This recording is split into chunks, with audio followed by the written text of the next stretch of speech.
So, welcome to Black History Month 2022. And whenever it's Black History Month, I always see content about Black culture and Black heritage and Black history.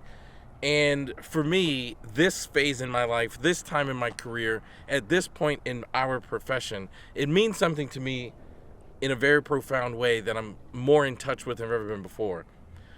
Like, Adam, when you and I started working together, it started off as like two colleagues who happened to be thinking complementary things about solution-focused brief therapy and interested in working together.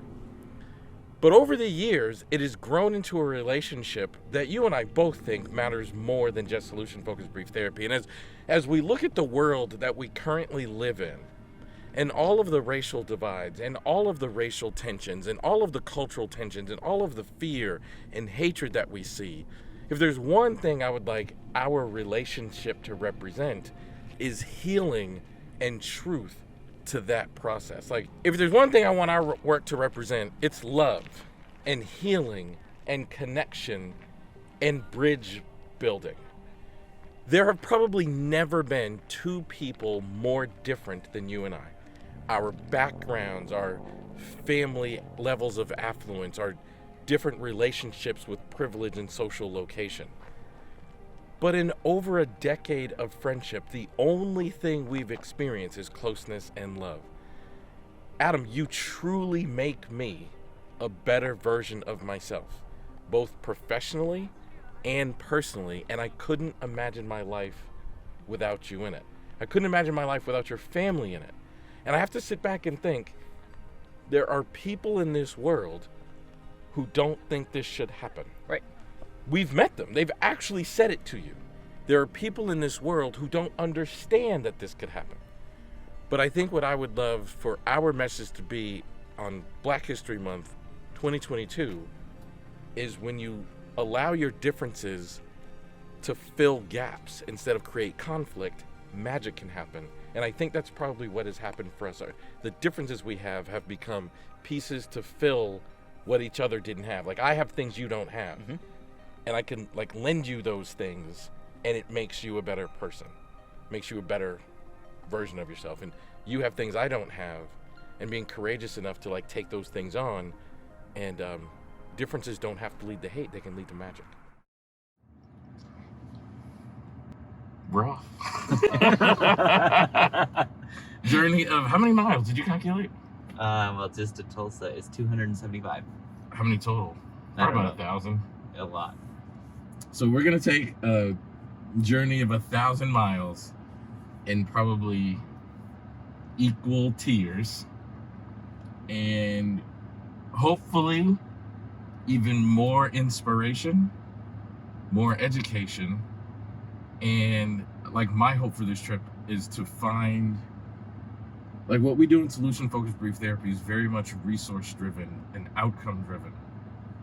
And like, I think my hope is that we can find the resources of the African-American community and how these communities went through these strategies and yet kept going. And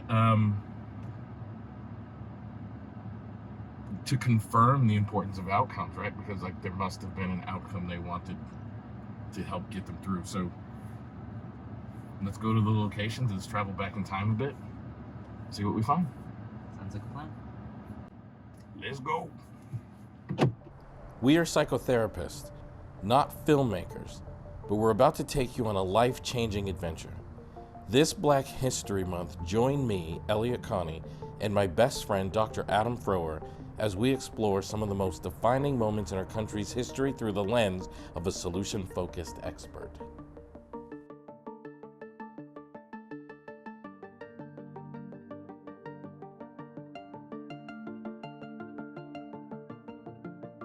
So we're on a journey to take us from where we are to look at where we've been, a journey to discover the truth about people and hope, resilience and strength, a journey about language and a journey about tragedy and healing, a journey about African Americans and the experience that we've had in this country, And the first stop of that journey is here in Black Wall Street in Tulsa, Oklahoma.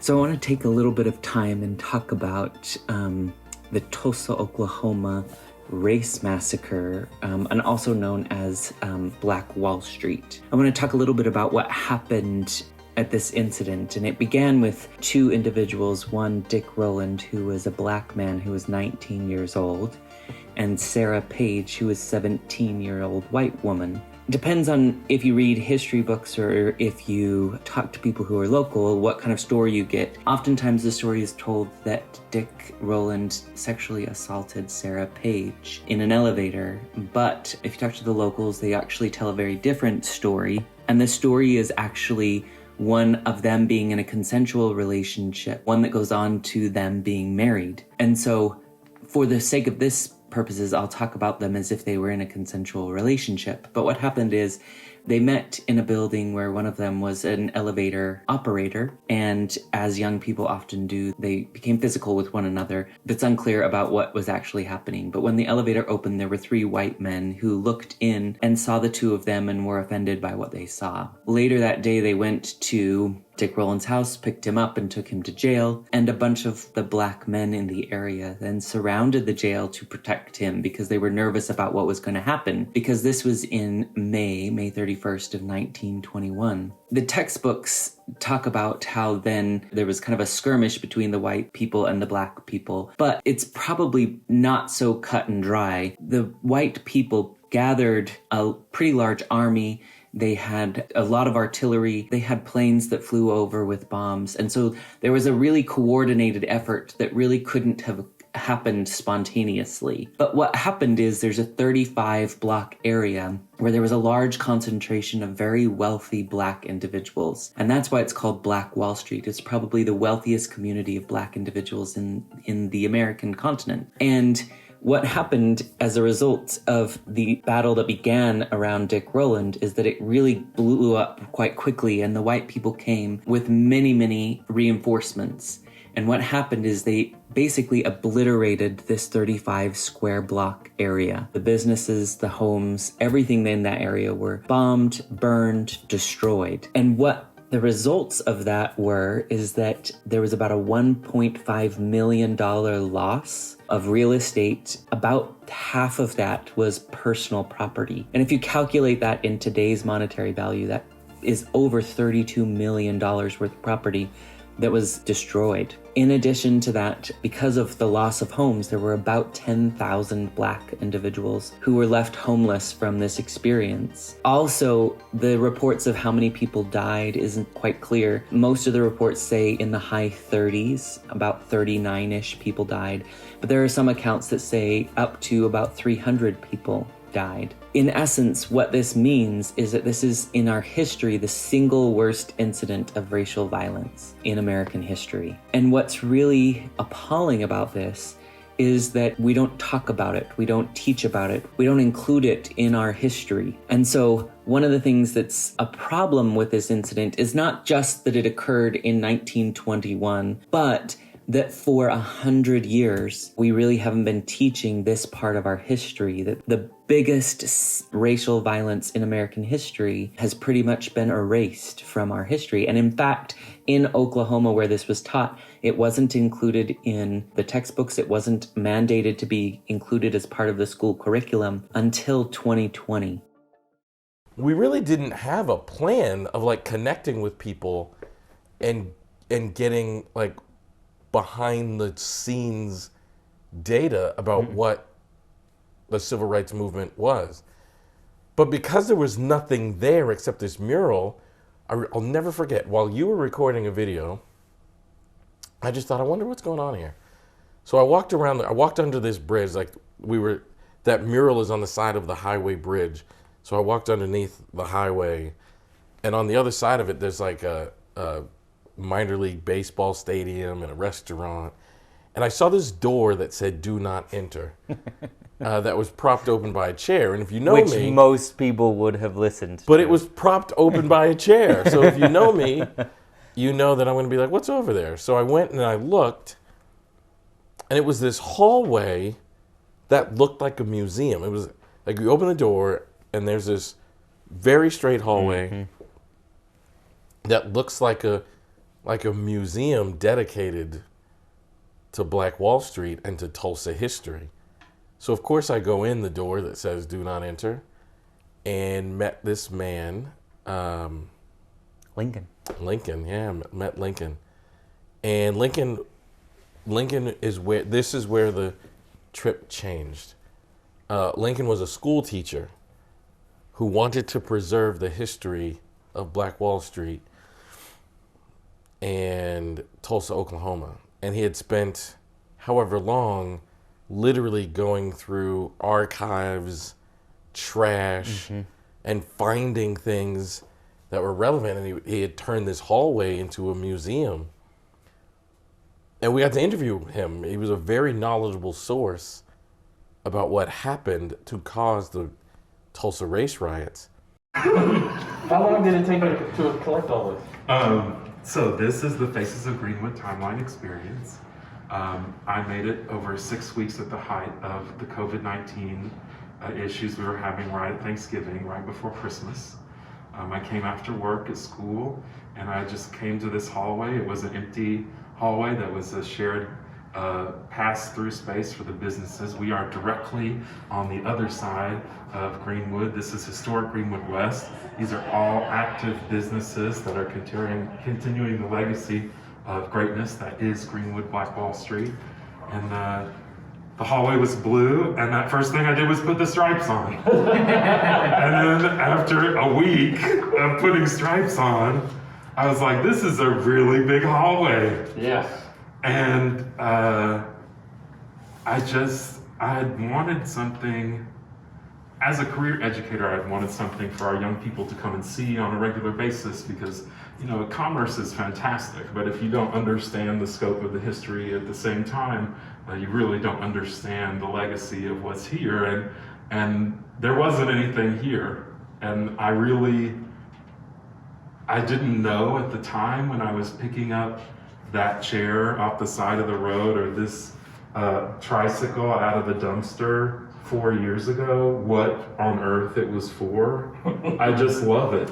Right. We create experiences for the public to draw them to their own history and new cultures, and that's what we've done. And, so I have a question. This is probably the number one question I want to ask. Yeah. So we are educators. Yes. And we teach something super boring, like just doing family therapy, which is very not boring. Very techniquey, right? Do this and do this. But at some point along our journey, we realized, and I literally have goosebumps listening to you talk. No matter what your subject matter is, part of your responsibility is to inspire your student base. Correct. So we're going to share this video with literally hundreds of thousands of family therapists or family therapist students. Thank you. Counselors, whatever. What do you want them to know about Greenwood and what happened here? Because why we think it's important. Like, a client will come to you and say, like, hi, my name is Elliot and I'm an alcoholic. And you have to be able to hear that and understand there's a story behind the alcohol, and there's also an other side of the alcohol. And I think what is represented here is, like, as a black man, like, there's a story to my blackness that didn't start with slavery, nor did it end with the abolition of slavery. And you have to learn, what we like to say, you have to learn how to hear through pain and hear triumph. We didn't just come here to learn about, like, the massacre. We wanted to learn about, like, the timeline.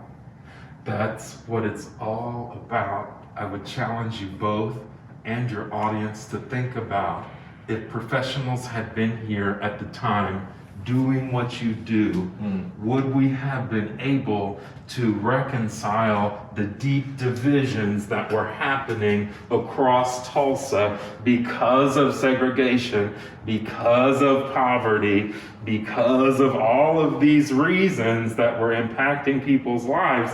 This was the Wild West. Tulsa was known as the Las Vegas of the Midwest. You could come here and strike it rich and get anything you want. And in 1890, when the land run happened, when the US government said to the Native Americans who they had forcibly removed here to Oklahoma with their slaves, mind you, Native Americans with their slaves to Oklahoma, then said, oh, everybody we're gonna fire this gun. Go claim what you want. Imagine if your skill set had been here to help those people and how transformed we would all be. And it's funny and it's shocking and it's Suter-Bulber affect, because it's so shocking if you don't laugh and cry at the same time. It's really, you're not getting the full message. This is about seeing past it and seeing what's possible, like you said. Yeah. And I'm just gonna read you this. So this is from the Tulsa World, who's our partner in this, and this is from the first extra of the day. This would have come out the second day of the massacre. So on the first day of the massacre, they removed all of the people from the area. They were removed to internment camps at the Brady Theater and at the ballpark. So the only people left in Greenwood were the men who were fighting to save their homes, and then the men who surrounded it, who were trying to remove them from their homes. So this came out that morning. Here we go. New battle now in progress. This is June 1st, 1921, before noon. Whites advancing into Little Africa, Negro death list at about 15. There are unconfirmed reports at 6 o'clock that more white men had been killed in the latest clash with blacks, but it could not be verified. With the coming of the dawn this morning following a night of race rioting and death, hundreds of armed white men in motor cars formed a circle of steel around, quote, Little Africa, and the continuous rattle of rifle and revolver fire could be heard. 60 or 70 automobiles filled with armed men were in a line drawn around the, quote, Black Belt, and there were many reports to the effect that they planned to rage through the Negro settlement and, quote, clean it out. It's exactly what they did that night. They burnt it to the ground. Can we have this? Of course. Thank you. It was a 4 square mile area from Archer to Edison to Peoria to Apache. It looked like Brooklyn, New York. It was mixed housing, brownstones, 2-story brick buildings. It was truly an enclave for Black excellence. If you think at the same time period, Atlanta, Georgia was the equivalent in size and number, imagine how Tulsa and Oklahoma would have been transformed if Greenwood was allowed to prosper in its original incarnation. And I think that's exactly what scared people. The Ku Klux Klan was not incorporated in Tulsa until the year after the massacre, on the date of the massacre, by 3 of the most prominent citizens of Tulsa. But the Klan was gaining strength and doing a lot of good for a lot of poor people. Now imagine if those poor people had had family services like your own to work through their own problems and issues, so that then when they saw a people they had been told their entire lives to be afraid of were actually living better than they could have ever dreamed, maybe then they would have had the intellectual tools to deal with what they saw rather than react in anger. It was interesting because before we went on this trip, I did what I do, and I did a bunch of research, and I tried to learn about all of these places. And it's interesting because when you read about Black Wall Street in the books or online, it talks about what the incident that kind of sparked it, and it's this incident between a white woman and a black man. And the way that it's presented is that they meet in an elevator, and he assaulted her. Right? And so that's the history that gets told. But when you go there and you start talking to people, and we talked to Lincoln and we talked to a couple of the shop owners that were kind of in the same building as that hall, and one of the things that they were all adamant about is that actually he was not assaulting her, that they were in a consensual relationship. an interracial consensual relationship in 1921. In 1921, which was in essence forbidden. And so 3 white men see them in the elevator together, and they then... At 18, they were 18 years old. Yeah, and she was, I think, even younger. But yeah, they were both very young. Yeah. But they then are the ones that have an issue with what's going on, and they're the ones that... And then later, they're the ones that come and take him to prison, right? And then it kind of escalates from there.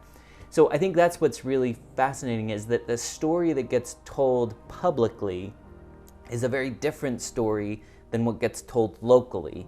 And I think the message in that too is that we oftentimes get a biased impression unless we talk to the people who know, unless we talk to the source, right? And I think you're right. We thought that we were going to go there and kind of film content, and what ended up happening is we went there and we had a life-changing experience. So, Adam, what are we doing? We're on our way to Little Rock this morning. We're leaving Tulsa, where we learned about, I don't even like calling it the Black Wall Street. I don't even like calling it like the Tulsa race riots. It was the eradication of an entire town called Greenwood. I don't even know what to call it now, but we learned a lot about it. And now we're on the Little Rock, where we're going to learn about the Little Rock 9 and hopefully meet some local people like we did in Tulsa. Adam, please don't vomit. We're on this nice trip, and that would just be a vomit.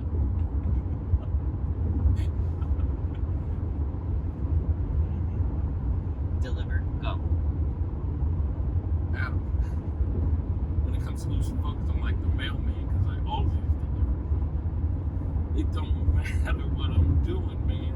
I'll always deliver. Do you think the college students will show up?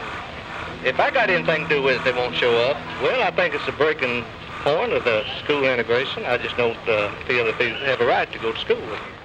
Like, if Tulsa is where the project shifted, I think the next city is where the intensity increased. We visited Little Rock, Arkansas, and specifically Little Rock Central High School, where the Little Rock 9 integrated the school system in 1953. And it's hard to describe what that moment was like.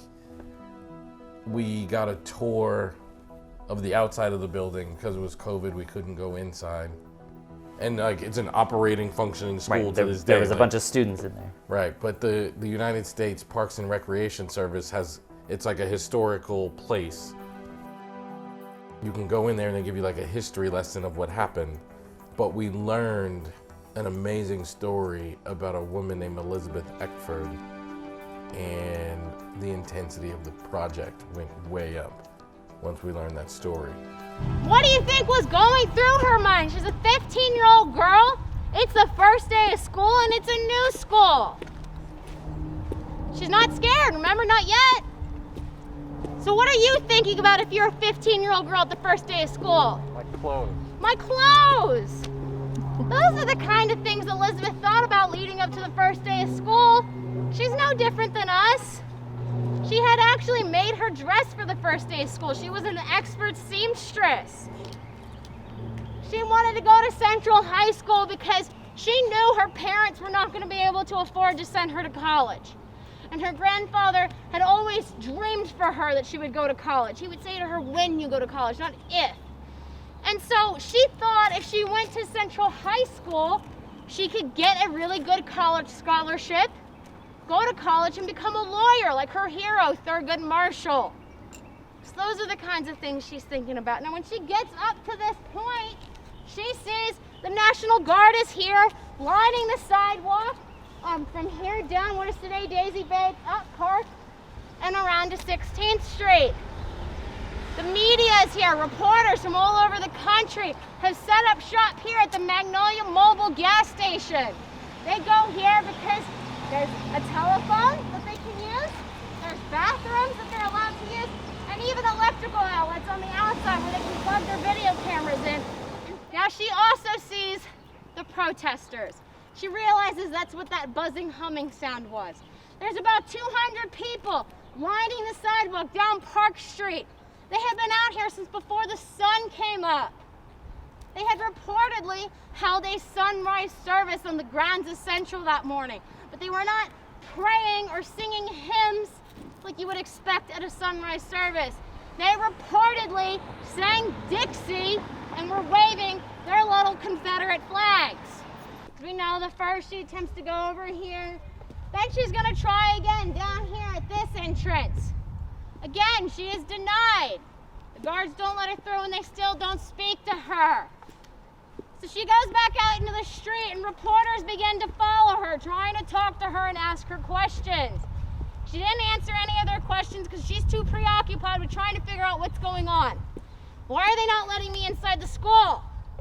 If she wasn't scared before, she's starting to get scared because these people, they've seen her now. And they're no longer chanting, "We ain't gonna integrate." They're screaming at her to go home, telling her, "We don't want you here," calling her the N-word and threatening to kill her. She saw a man holding a noose, and he started leading chants of kill her. They want to kill her because she dared to have a dream for a better education. There should be a fundamental right. During that time, only a handful of people came down here to help her. You first have Daisy's husband, L.C. Bates. Daisy and the others had started to arrive, and they heard on the radio that a child was being mobbed, and that's when they realized they forgot to tell Elizabeth about the change of plans. Daisy sent her husband down here to get her, but Elizabeth had never met Mr. Bates before. So he's an older man and she's a little girl, right? She thinks to herself, my mother will kill me if I leave with this man. Down here, these reporters had tried to create a barrier around Elizabeth. This man down here, Benjamin Fine, sat next to Elizabeth and tried to comfort her. He said, "Don't let them see you cry, little girl." He thought about his daughter Jane back home and thought, what if this were my child? And then this woman up here in the gingham dress, her name was Grace Lorch. She actually addressed the crowd. She went off on them. She said, "How dare you? This is somebody's child. This is somebody's little girl. What if this were your little girl? 6 months from now, you're all gonna be ashamed of yourselves." Elizabeth did not graduate high school because of the lost year. She was missing credit she needed, so she had to get her GED. She went to college, studied history. While she was in college, she made 2 attempts to take her life. She had severe post-traumatic stress disorder that went untreated for 30 years. She joined the Army after college, realized racism was everywhere in this country, and then that's when she came back to the same home she was raised in, where she was a recluse. She was afraid to leave her home. She raised 2 young sons, and her sons didn't understand what was wrong with her. Every anniversary, she'd go and lock herself in her room and just cry and re-traumatize herself over and over again. And when she finally started getting help, she started opening up. Then on January 1st, 2003, she went through what no mother should ever have to go through. Her son Aaron was a victim of police brutality here in Little Rock.